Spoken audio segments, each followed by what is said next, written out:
Hi, today we're going to be unboxing an Alienware monitor, specifically the AW3423DW. This monitor is going to go right there on my desk, and please pardon the mess in the room, I'm still setting up my studio. And now let's take a quick peek at the back of the box before we open it. Experience gaming immersion with a quantum leap in 17 languages. Now, I will be honest, I don't always make purchases like this, so this is a rather special occasion for me, which calls for a special occasion tool, my Leatherman. Why, you might ask? Well, just to get my money's worth. Okay, now we're going to turn the box on its side and see what's in the box. What's in the box?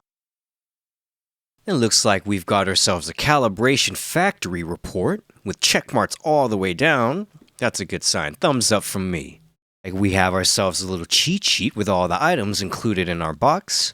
It comes with a DisplayPort to DisplayPort cable, mini DisplayPort to DisplayPort cable, a super speed USB Type A to Type B, and an HDMI to HDMI cable. And of course, our handy-dandy power cable. Can't forget that.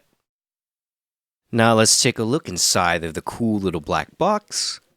If you're one of those people who purchase Apple products and likes to take the included Apple sticker and place it on your rear window of your car, I imagine this Alienware sticker will fit along quite nicely.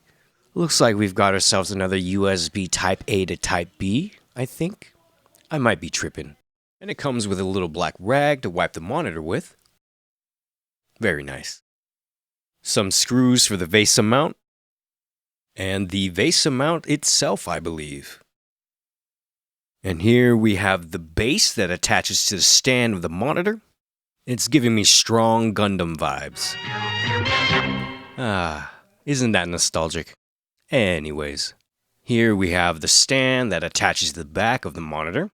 It is fairly lengthy and girthy, if I might say so myself. If only the woodpecker size. That's a Holes reference for all you youngins out there. This is the panel that attaches to the back of the monitor. It can also help greatly with cable management, which we'll see here in a little bit. And here's the monitor itself, laying face down, ass up. Before I attempt anything, I'm just going to read the instructions one more time just to be safe. Something Batman? All right. Wonderful. Instructions a little unclear, but let's see what we can do. This stand easily snaps to the back of the monitor, as well as the base, which attaches to the bottom of the stand.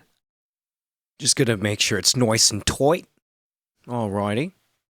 And now we remove it out of the box and onto my desk. Easy, does it? We're gonna take our power cable and start plugging up this John.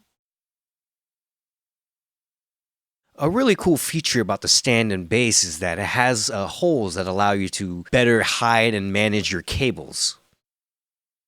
And here's the back panel from earlier, which will snap back onto the back here, effectively hiding and managing all our cables.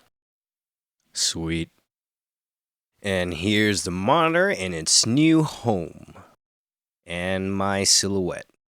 Now, at the time of recording this, I did have my monitor resting on a rather thin piece of wood. I eventually upgrade and swap for a much wider piece, lending to much more stability. In the meantime, let's load up a quick video and see how everything looks. When the game goes from the 16:9 to the 21:9 ratio, wow, simply breathtaking. The ultra-wide format and the OLED colors just make everything on the screen pop. I'd like to thank you for joining me today in unboxing the Alienware 3423DW. In about 6 months or a year's time, I do plan on following up with a review just to see how everything holds up. Thank you. Have a good one. Bye.